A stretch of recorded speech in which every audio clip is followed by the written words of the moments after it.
We'll close the eyes and just allow yourself to settle in, to arrive in this moment, to breathe the breath of life, and to be in the peace of the Spirit.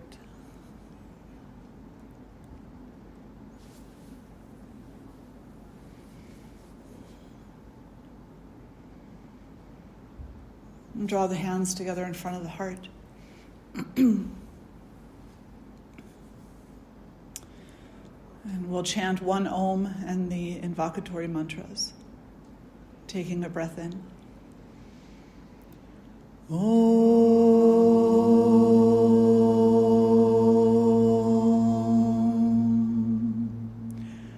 Shri Guru Bhyo Namaha Hari Om Ganana Antva Ganapati Gum Hava Mahe Kavin Kavinam Upamashravastamam Jesdarajam Brahmanan Brahmanaspata Anas Shrinvanuti Bhisidha Sadhanam Mahaganapataye Namaha Prano Devi Saraswati Vajebhir Vajinivati Dhinama Vitriyavatu Ano Divo Brhataf Parvata Da Saraswati Ajata Gantu Yagnyam Havan Devi Jujushana Gritachi Shagman Novacha Mushati Shrinotu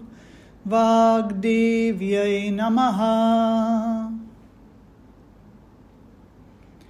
Om Sahana Vavatu Sahana Bhunaktu Sahaviryam Karavavahai Tejasvinavadhitamastu ma vidvishavahai.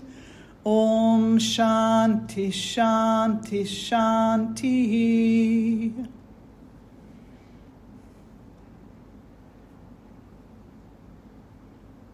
And gently releasing the hands down and fluttering the eyes open. And so today's conversation surrounding chapter 14 of the Bhagavad Gita. We've just been moving right on through, haven't we? Yes, we have. And so we have 4 more chapters after this one.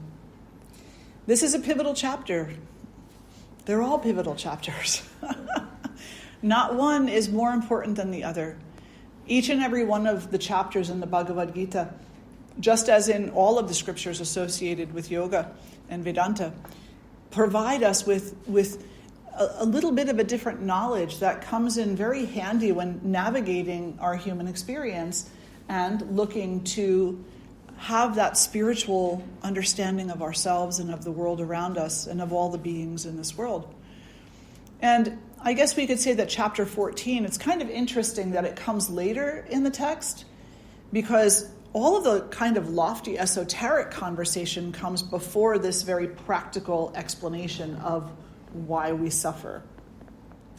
So Krishna tells Arjuna, the long route to spiritual awakening, the short route to spiritual awakening. He explains, to Arjuna what it is that he actually is, what Krishna actually represents.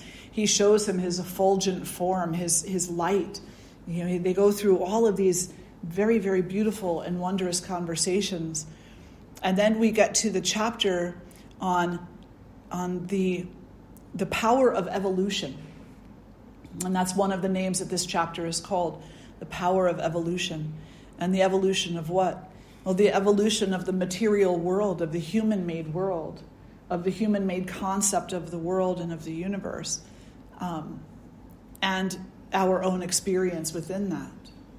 And Krishna breaks it down and he tells Arjuna, he says, well, the number one thing to understand is that there are 3 forces at work. And you're not one of them. There are 3 forces at work, and you're not the doer. You're not one of them. You're the witness. You're the observer. But everything that happens, even if it includes things that you think you're doing, you're not actually the doer. One of these three forces and the combination of the three in any given moment are actually what are doing things. And so what are those forces? Those forces are, number one, tamas, Tamas, tamas. And tamas is lethargy. Tamas is darkness, it's ignorance, it's laziness, it's it's an inability to see clearly, to have any kind of clarity. Tamas is such a power. And it's interesting because it's a power in its laziness. It's a power in its dullness. It's a power in its ignorance. And it is such a power that it is a trap. It's like one of those traps where they go in but they can't get back out. It's like quicksand. It just, the more you think you're struggling against it, the more you get held by it. The more you are trapped by it. It's very, very heavy energy. And this lethargy is part of everything that you see, everything that you hear, everything that you feel, everything that you taste. There's an aspect of tamas there. Because everything that is materialized has these three gunas, having this little battle for control. Inside of our own physical self, tamas shows up by way of fatigue and lethargy. So there might be a part of you right now that it has not recovered from last week yet, or last month, or this last year, or the last 20 years. There's a part of you that's carrying forward the dullness, the fatigue of that, the emptiness of that. So tamas is constantly in this physical body, and it's also constantly in our thoughts. It comes by way of doubt. It comes by way of falling for lies. It comes by way of denying the truth. Even in the smallest of moments. So this little white lie won't hurt. That's tamas. And then the power with which we try to push that little white lie through so others believe it, that's pitta. That's rajas. Pitta, same thing. Not same thing, but close. Aspects of one another for sure. So that's rajas. That's the second one. That's the activity, the passion, the movement. And then sattva is when you just acknowledge to yourself, this is a lie, this is not the truth. I'm not going to invest in it or become wrapped up in it any longer. And you acknowledge the mistake. That is an aspect of sattva. So all three have a potential presence all the time. So this tamasic energy, we can say, has a great potential to steal away the experience of our life. Steal away the happiness that we have the potential to experience by causing us to become stuck in this sense of emptiness. It's not the kind of emptiness that the Buddhists talk about. It's not that kind of emptiness. That kind of emptiness, it may have a little aspect of tamas to it, but generally that emptiness leads to a certain kind of peace. The tamasic emptiness doesn't lead to anything but hopelessness. Some people say that there's an aspect of tamas that is actually healthy because it is what helps you to go to sleep at night. And I've said that in the past too. And I've been sitting with that recently. And I've been saying to myself, is that highly accurate? And my answer is this. Tamas influences you to go to sleep at night. But in what way? It's not the sleep itself, because proper sleep is sattvic. It's when you fall down onto the bed in a dramatic expression of, I am so damn tired and can't move one more muscle. It's that kind of dull sleep.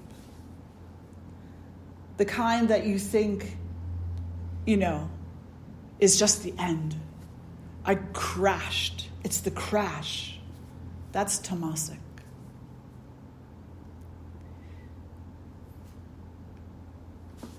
In our daily, and I'll get to the other two when we get to those. In our day-to-day habits, tamasic energy shows up in our relationships by way of throwing the hands up and just not caring, by way of avoiding, by way of accepting what is unreal as real, accepting what is a lie as the truth, demeaning and diminishing ourselves for the sake of someone else. Those are ways that tamas shows up in our relationships, shows up in the foods that we eat. When we focus too much on heavy, dull foods that make us slow and lethargic. It's okay to have French fries and those favorite types of food, but not in bulk. Not so that they are 80 to 90% of your diet. Because then what they are, you become. It's so true. What you eat, you are. Right? Because your body has to incorporate that. So a little bit for enjoyment or comfort if needed.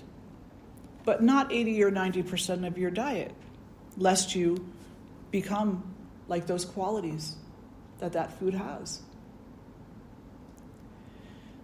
Tamas shows up in our conversations, the way that we speak to one another. When we don't listen. When someone is speaking to us and we're over there somewhere, We're just oh, this person goes on and on and on. And that sense of bleh, that sense of not interested, not caring in the conversation, that's tamas. So you see, tamas, it permeates every aspect of life. And it's an energy that is present in you, around you, and throughout, and in spite of. So it's here whether you're here or not.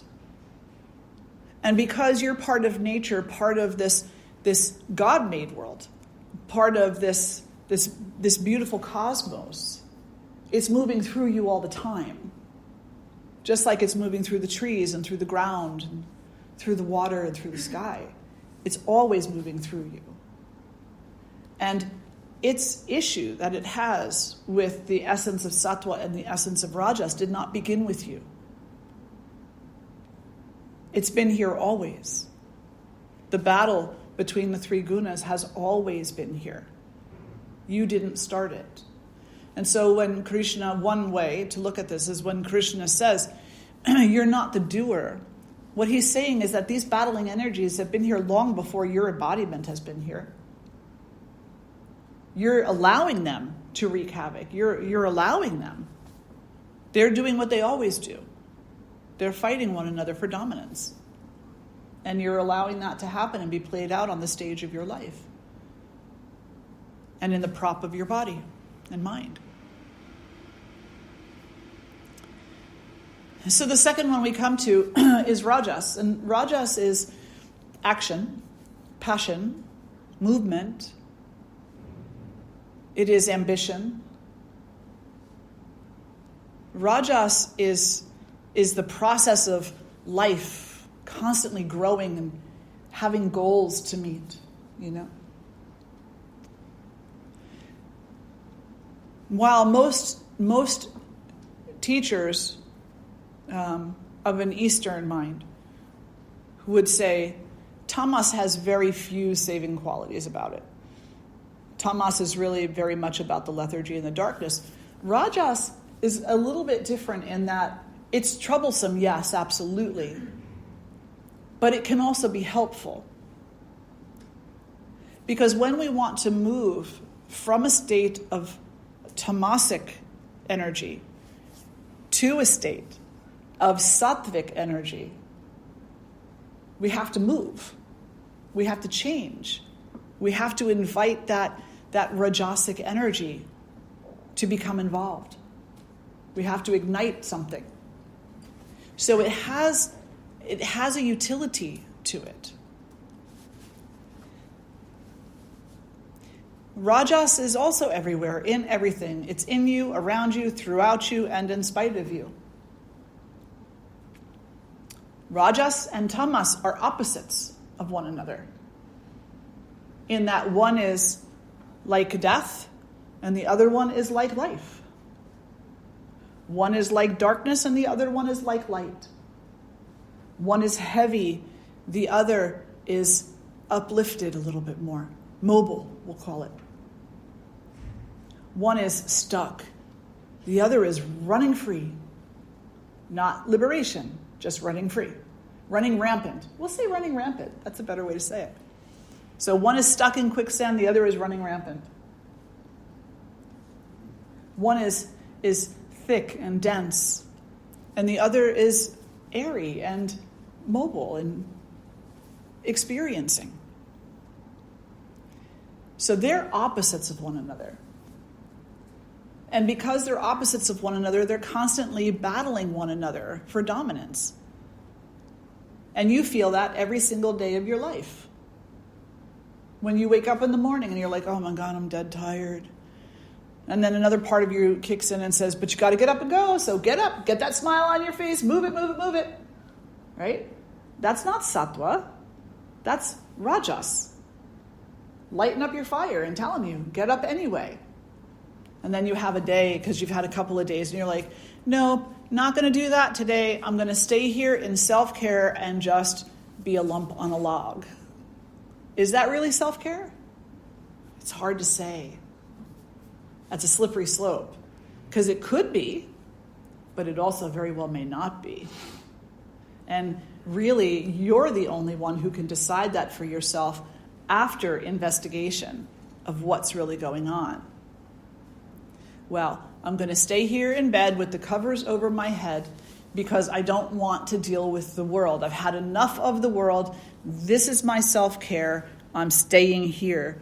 I would suggest to you that's not actually self-care. It may be a well-needed reprieve, but it's not self-care because you're doing it in order to avoid something else. If you're doing it in order to avoid something or in order to grasp at something, it's not self-care. So what would self-care look like then? Well, you may come to the same conclusion.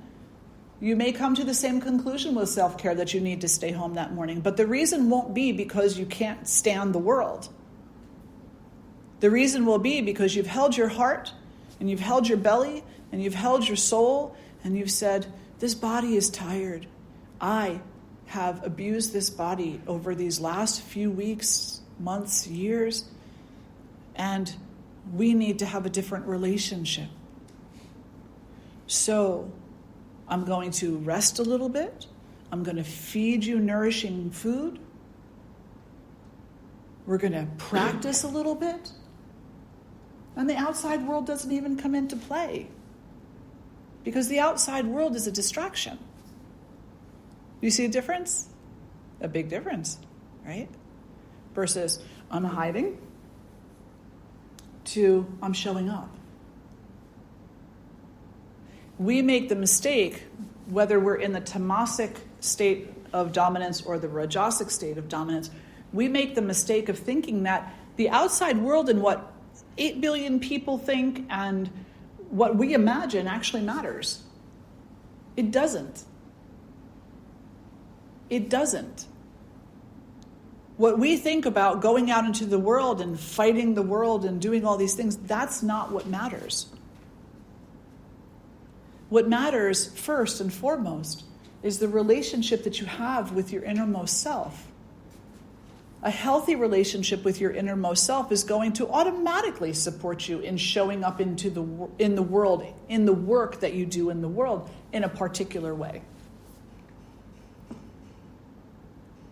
Showing up to your innermost self, taking care of this embodiment, nurturing the senses of this embodiment.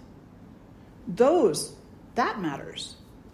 Because that's what empowers you to be present to the work that does need to be done in the world by your hands, by your voice, and using your mind. Otherwise, it becomes a big complaint.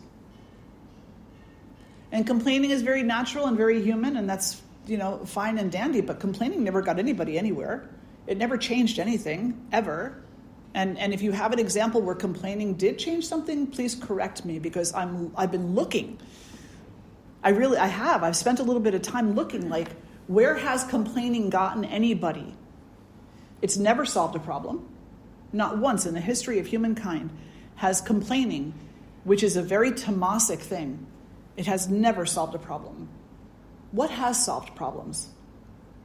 Igniting a gentle fire within Rajas, taking an assessment of a particular situation, acknowledging what is needed more than what is wanted, and taking steps to fulfill the need. That is the problem solver. That is the change maker. That is what matters. So worrying about what the world thinks of you, having a blanket over your head or not, it's a waste of your energy and a waste of your time. Try not to look at life that way. Don't be moved by so much, by your fear or your concern about what other people think of you. Typically, other people aren't thinking of you.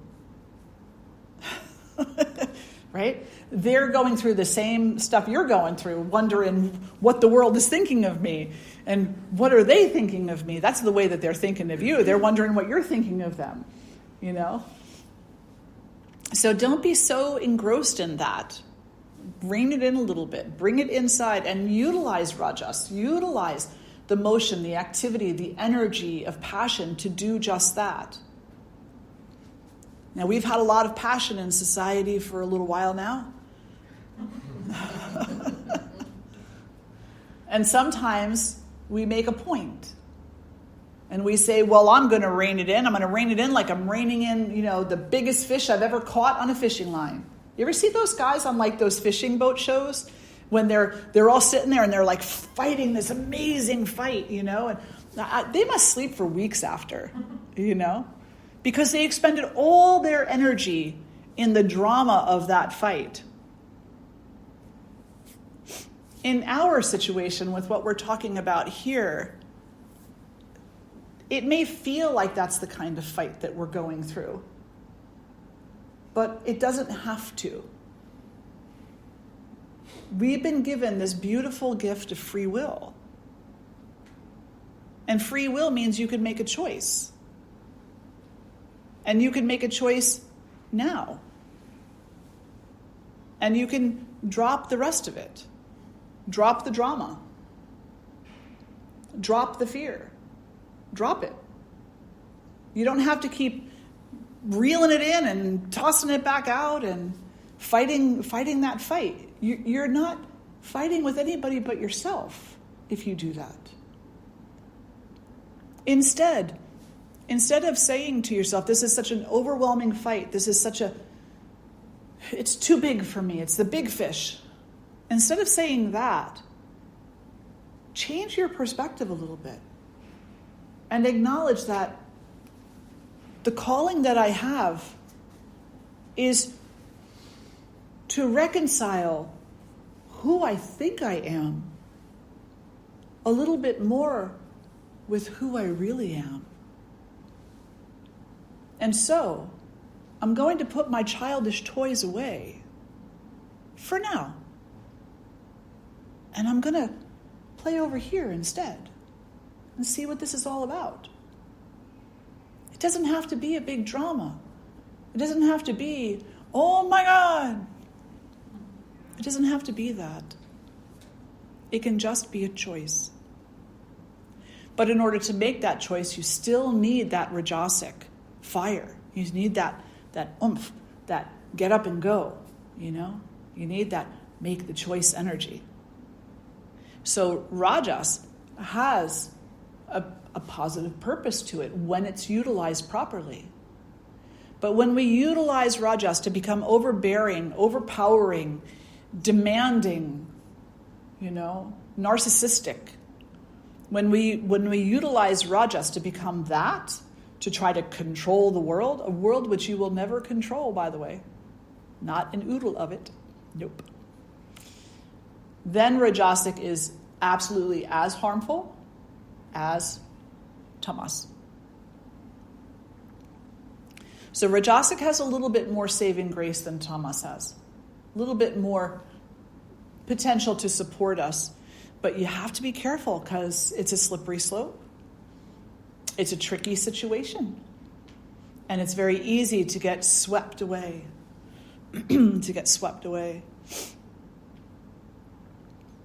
Where does rajas show up in your life?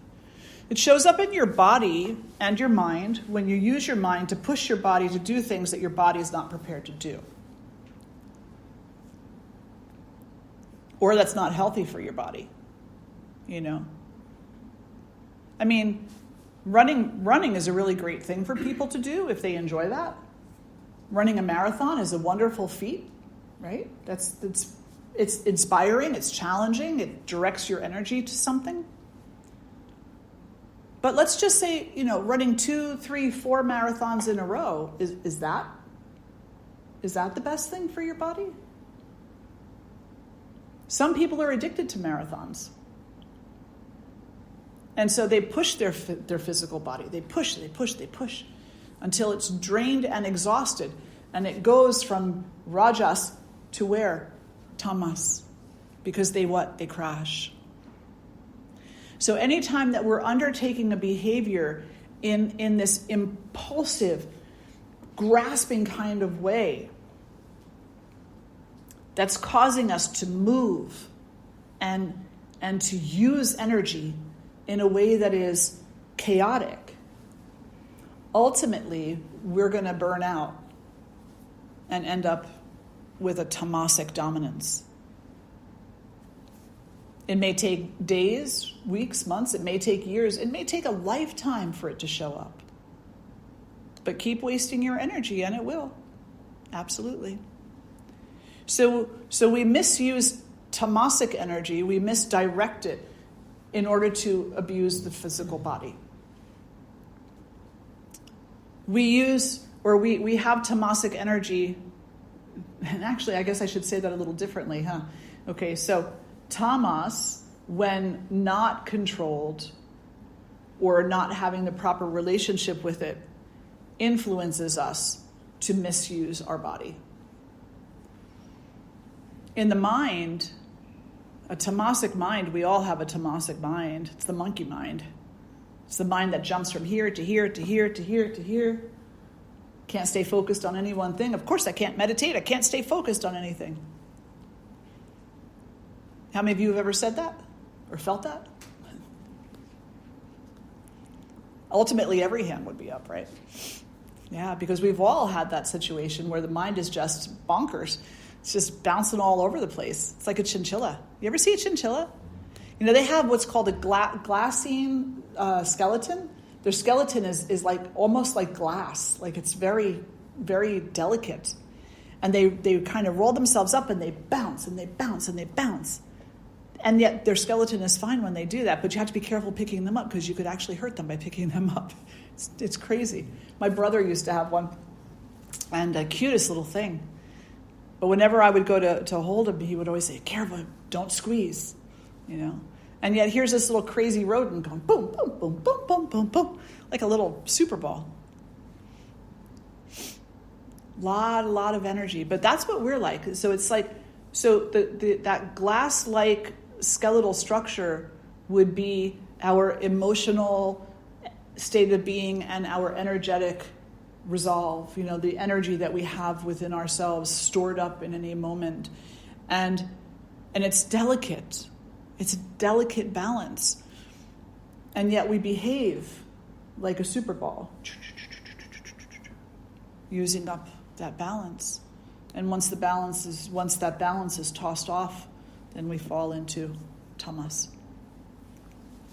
In our relationships, Rajas shows up, this passion shows up, this movement, this energy shows up by way of attachment, obsessive compulsiveness, judgment, harsh judgment, like dictatorship, demanding, pushing, pulling, forcing. So when we're in relationship and we're being so demanding of the other person to be who I want you to be, behave the way I want you to behave, not the healthy negotiation that relationships go through, because all relationships go through a healthy negotiation. You have to learn how to live together, right? How to be in relationship with one another. But this is the unhealthy. This is when, you're pushing and pulling so much that you're both frazzled. That's one way that the Rajas shows up in a relationship. Rajas can also show up in the relationship by way of passion. Love at first sight, very much Rajas. But what do they say about love at first sight? They say love at first sight most oftentimes is a fire that will burn itself out quickly, because we cannot sustain that level of intensity for very long. We don't have the energy reserves for it. And we become so accustomed to that initial excitement that we spend the rest of our time trying to make that happen again. So Rajas has this really intense ability to conceal the truth of a situation from us by making us chase after things that aren't realistic. You meet a person one time. That's when you meet them. There's a big excitement in that meeting. Wonderful. Be grateful for it. But don't think that every other moment throughout your entire history together is going to be that exact way. You're going to have bumps in the road. You're going to have moments where you don't like each other. You're going to have moments where you conflict with each other. It's just natural. But Rajas pushes us to always look for the passion, the excitement, the sense of intense aliveness. Does that make sense? Yeah. Gets us in a lot of trouble. In our language, Rajas comes through as great ideas, interesting thoughts, lively conversation, intriguing conversation. But it also comes through as hypercriticism, superiority. So it's really got a range, doesn't it? It really does. And it just all depends on how much on fire it is, how much tamas is dominant versus rajas being dominant versus sattva. Sattva is referred to as purity, balance, harmony. And in this human embodiment, it is the essence and the expression that we seek, whether we know it or not. We, in our hearts and minds, are always seeking balance. We're always seeking homeostasis, because homeostasis is what allows us to be alive and is what makes life worth living. Because in a state of homeostasis, everything is functioning properly, in harmony with one another. It's a medical term. But the problem is that we say, well, if I take that vitamin C or that vitamin D or all those vitamins, that's good for me. And then Rajas comes forward and says more is better. So take more and more and more. So we supersize things. And we take more and more and more. We go to the gym more. We go running more. We go do whatever physical activity it is that we think is going to bring us to a greater sense of balance, more and more and more.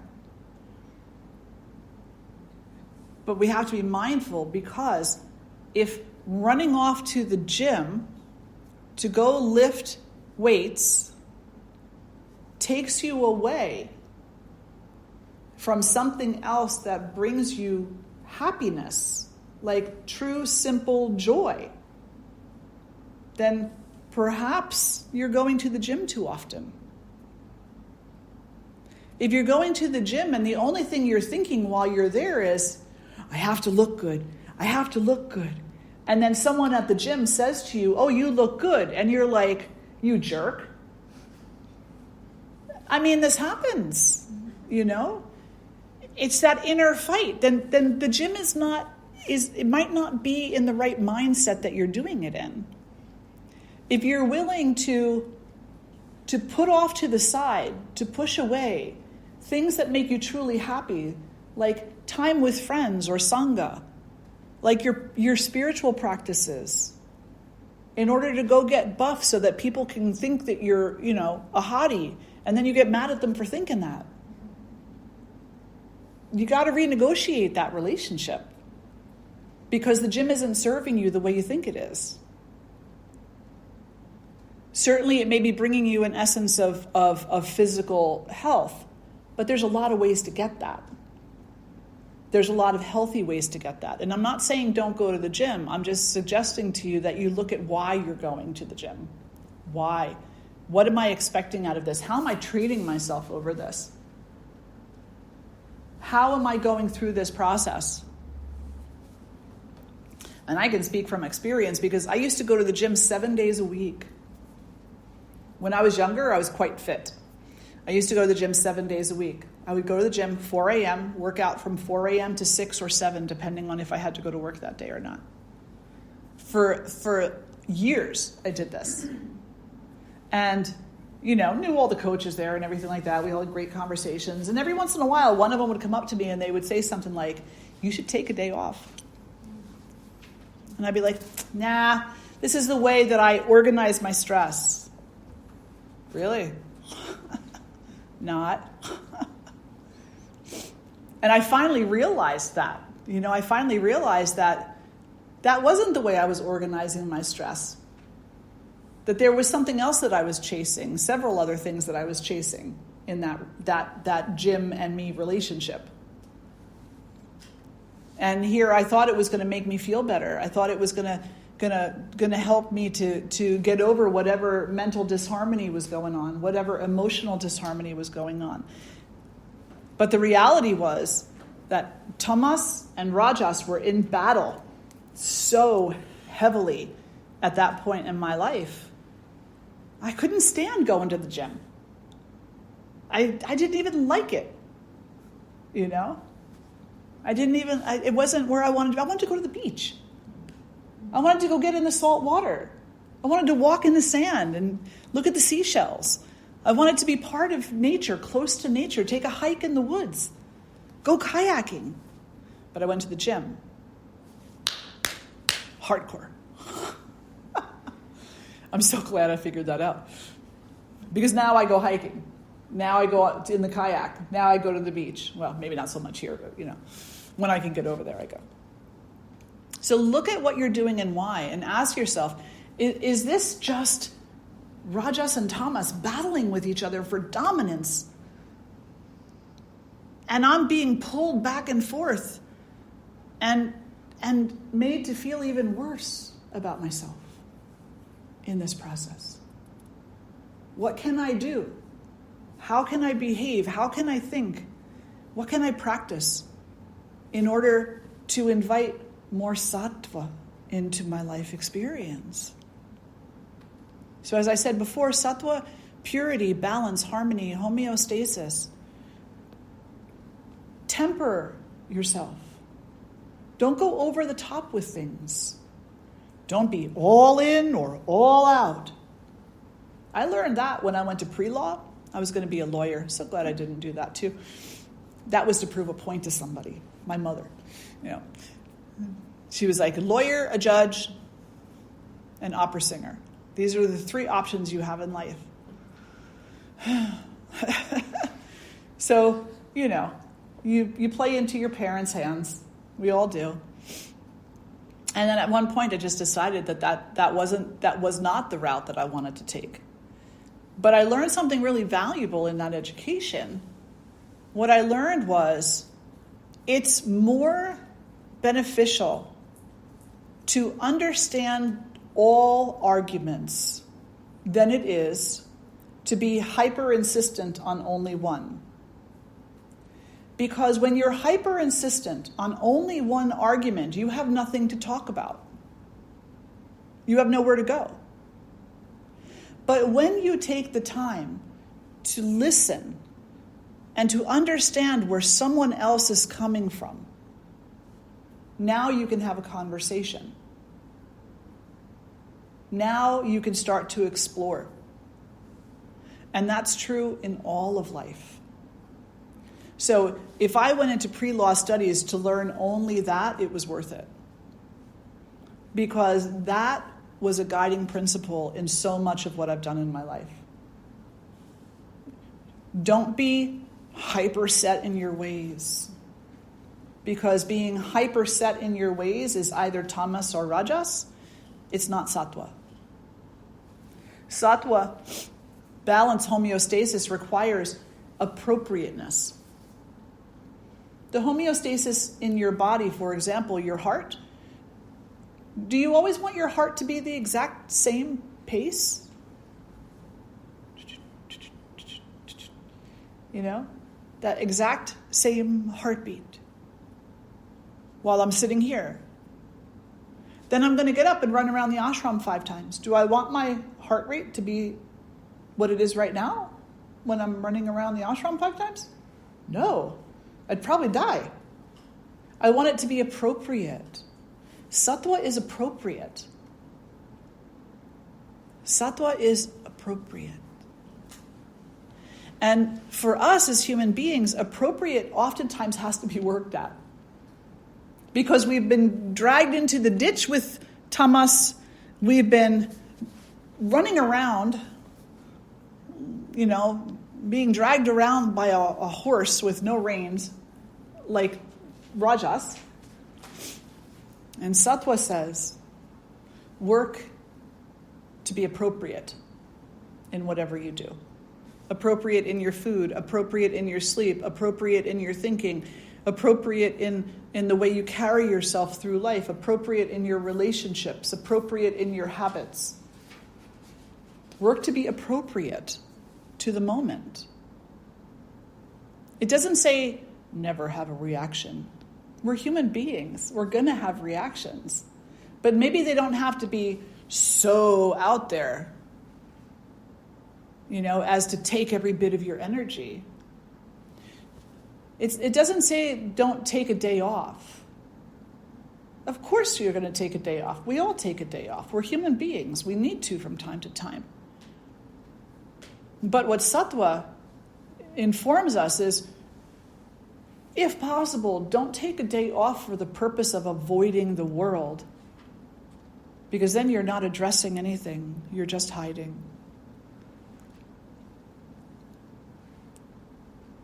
If we live this beautiful, balanced life, then we empower sattva. And then sattva becomes the dominant one. And when sattva is the dominant energy in us, then rajas can be harnessed and used for good. And even tamas can be harnessed and brought to a place where whatever benefit might be there can be discovered and utilized.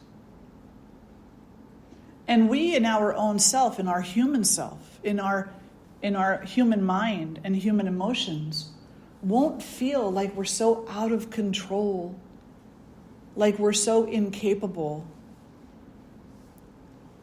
We will less and less say things to ourselves like, I just don't measure up. The world is my enemy. My life is no good. I have no power. Those won't be statements that guide our life any longer. Because sattva has this beautiful benefit or consequence to it, that it empowers us to see goodness, abundance, not the kind that you see when you put on the rose-colored glasses, but actual goodness, actual abundance. We begin to realize that not everything in life has to go our way in order for it to be beneficial. As a matter of fact, sometimes when things don't go our way, that's the most benefit. Because we don't often know what the hell we're getting ourselves into until it's too late. We find out 3 months later. You ever do that? You ever go for a job and you wanted that job so bad? You're like, I want this job. And you fight for the job and you work for the job and you don't get the job or the promotion. And you're all disheartened. You're like, oh, I'm just not worth it. You give yourself such a hard time, right? And 3 months down the line, you're talking to the person who did get the job or who got the promotion, and they're like, oh my God, these 80-hour weeks are killing me. This boss is unreasonable. This work is crazy. And you're like, thank God I didn't get that job, But in saying, thank God I didn't get that job, how often do you stop and reflect on how much of a hard time you gave yourself? On how much you built yourself up only to crash in disappointment? Did you say to yourself, I'm so sorry. I see the way that went, and I'm going to work not to do that again, or to change as much as I can about my habits of building up and crashing down. No, we just say, thank God that's your problem, and we walk away, That's both very tamasic and very rajasic. Is this all making some sense? Yeah? I wish you'd go down to the government and talk this talk. Let me just share with you that I've done this kind of a conversation for organizations who work with other organizations and who have inter-office conflict. I've done this for the military groups, and some other groups as well. Government's a good one, though. They could really use... But they have their very large book of acronyms. They don't shy away from those, And yes, they do actually have a very large book of acronyms. Anybody in here a government worker? They have a book of acronyms. And whatever it is that you got to do, however it is you have to respond, it's covered by an acronym. So you adhere to the acronym. My husband, who was a government contractor for many, many years, used to laugh because I'd go to a dinner with his company and they'd all be talking acronyms. And I'm sitting there looking at him going, what's that one? So crazy. Yeah. Anyway, I digress. So thoughts or reflections about anything? Questions? Yes? You speak a little bit about how the ego plays into both tamas and rajas, because it seems like both of those are either ego-driven or a rejection of. Yeah. They're both definitely ego-driven. And sattva can be ego-driven too. So sattva is definitely, of the three, is what we could label as the higher principle. But it's not the highest principle. The highest principle is non-attachment, liberation. And so when we are maneuvering this field of life, it's helpful for us to know the difference between these three influences and to cultivate the one that is least harmful. But even sattva can give way, it can be vulnerable to rajas or tamas, right? I mean, it becomes fundamentalism. You can't have fundamentalism. It's not healthy for people. So we just need to keep that in mind, that it's not the ultimate. What role does the ego play? The ego has two states of being. It's either healthy or it's unhealthy. If it's healthy, it can be neutral, or it can be behaving in your benefit and the benefit of all beings everywhere. When it's unhealthy, it's rash, it's temperamental, it's reactive, it's grasping or avoiding, it's fearful, it's demanding. In tamas, the ego is hopeless.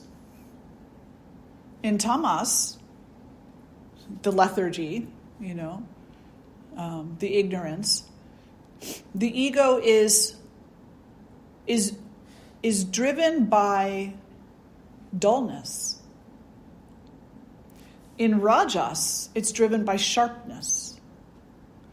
And sharpness can be varying. It can be sharp in such a way that it can actually become clear, or it can be sharp that it will cut you or anybody else that it comes in contact with.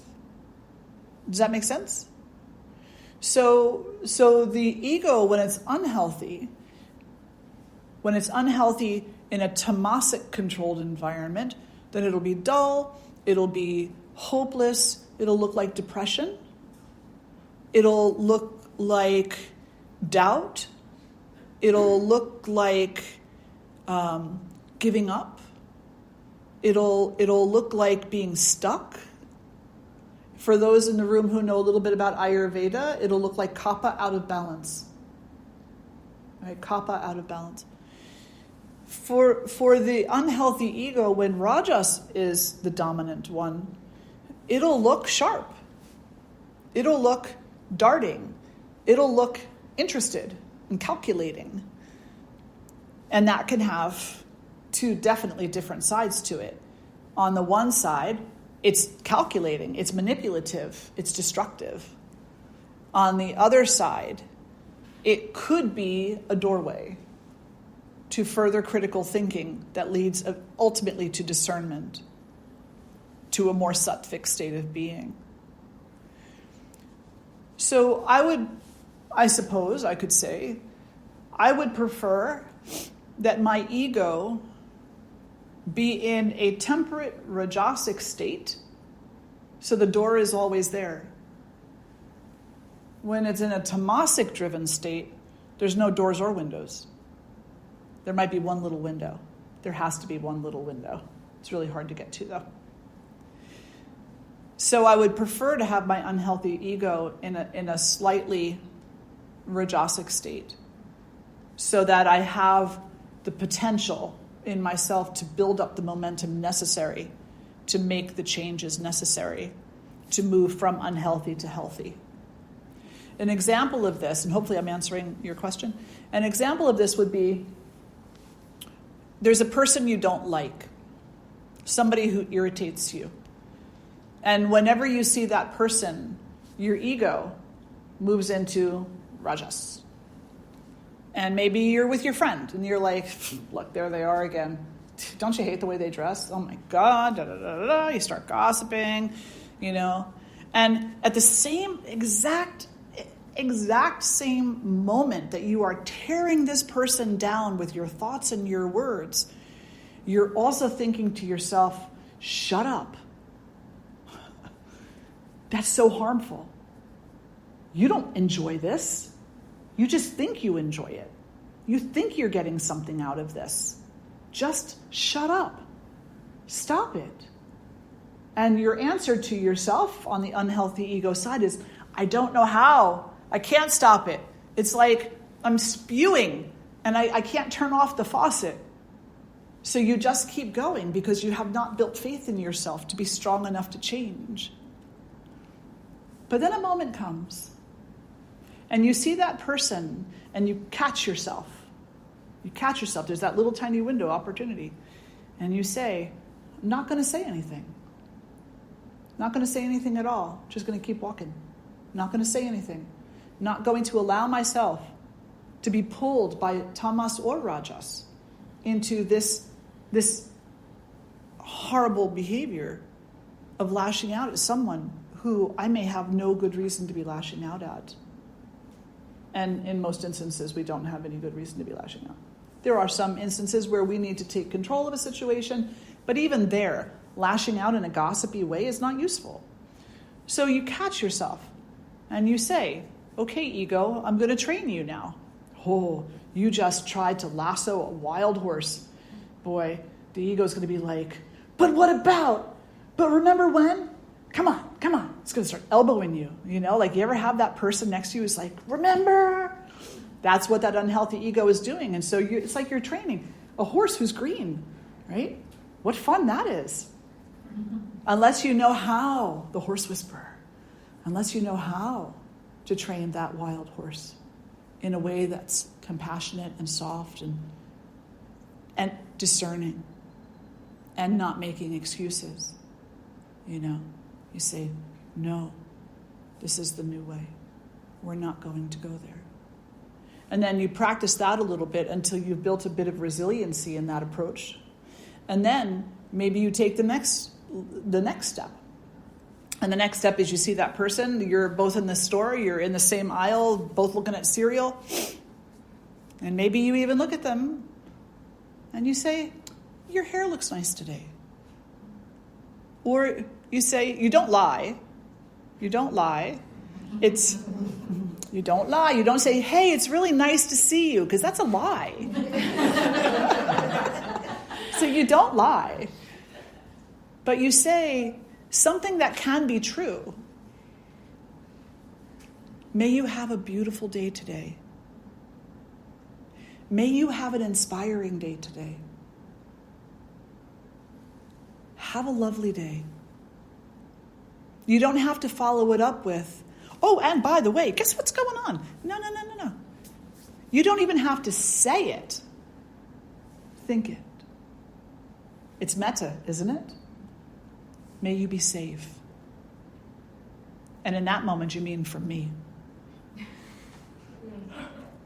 Oh, doesn't that give metta meditation a different little twist, right? May you be safe from me. Yeah. May you be safe from all harm that comes your way. May you be healthy. And may I not contribute to your lack of emotional health. May you be happy. May I not contribute to your sorrows. You can think that. And see how that changes. How it changes your approach to that relationship. But more so, how it changes how you feel. Because you're not going to walk away from that encounter saying to yourself, you should have shut up. No, you're going to walk away feeling light. You're going to walk away feeling, wow, I don't have to hate. I don't have to harm. I don't have to be defensive all the time. I don't have to prove a point. Therein, you just switched over in that moment from the unhealthy ego to the healthy ego, and you've empowered the essence of sattva to be your guiding principle in that moment. Then you go outside and someone dinged your car and it starts all over again. Does that answer your question? A little bit anyway. I know it's a big conversation. Any other questions or reflections? Does it all make sense? Yes. Okay, so back to the complaining part. Did you say that is a place of tamas? Mm-hmm. Okay. It can be. Okay, because that's where I was going with it. Just thinking very simplistically, jobs that I've had in the past where the customer's always right. So you're giving stuff, like that interaction can lend itself to tamas and the receiver of the complaint, but it at times rewards the complainer, which I guess then is perpetuating and igniting the rajas, but they're still, in the big picture, never fulfilled. Am I getting it? Pretty much. Okay. I wouldn't say never, though. Okay. Remember that rajas, tamas, and sattva are always present in everything. So in that encounter, they're all present. The client comes over and says a complaint. And they're nasty. They're cruel.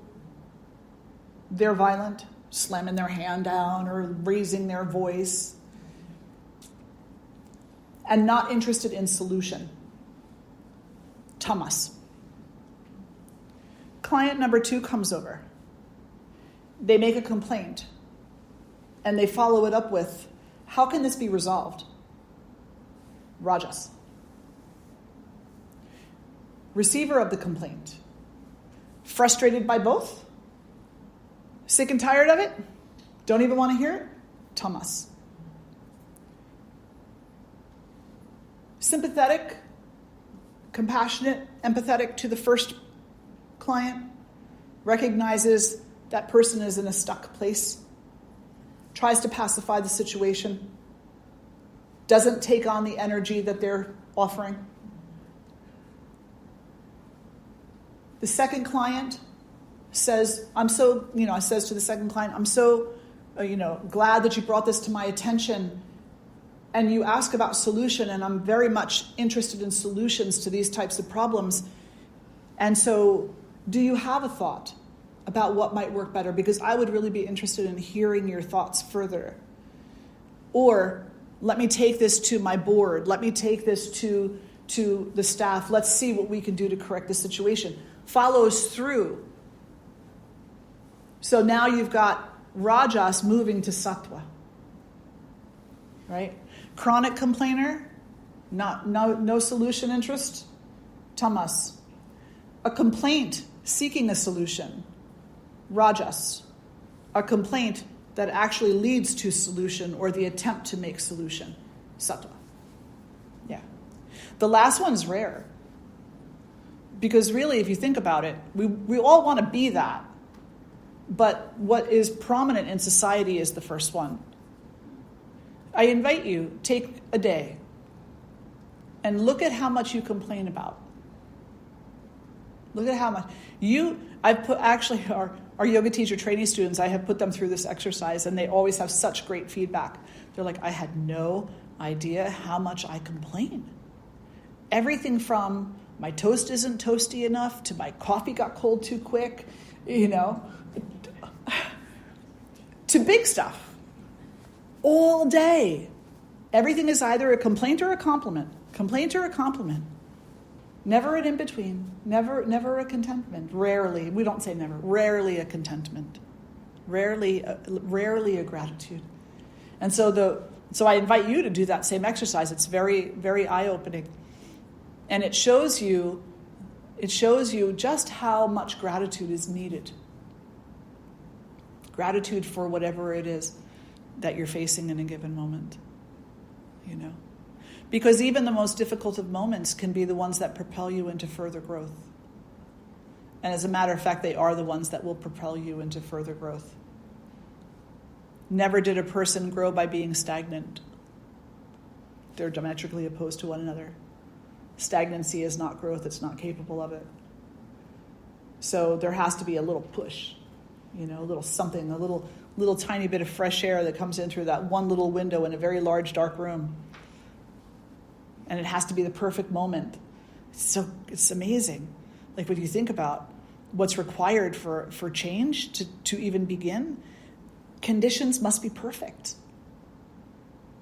Must be absolutely perfect to move from that tamasic state toward or into rajas, a more rajas dominance, so that change can be made. Yeah. You have the flour and you have the butter and you have, whatever other concoctions you put into the dough. They're all just sitting there. All those ingredients are just sitting there. What does it take? You got to mix it. You got to put it either in the blender or you got to mix it, knead it by hand. You have to do something. You got to get involved in the idea.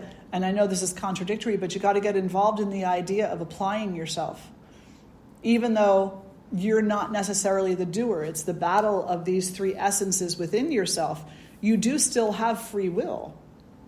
You can say to yourself, I give in to the tamas. I'm out of control with the rajas. Or I'm called to the sattva and will live my life according to that versus the other two. And do a time check. We're 5 minutes over. So I'll just say, any other questions or reflections? Are we good? We're good? Okay. Let's sit tall and close the eyes. Take a breath in and a breath out. And draw the hands together in front of the heart. And we'll lift our voices in one Om.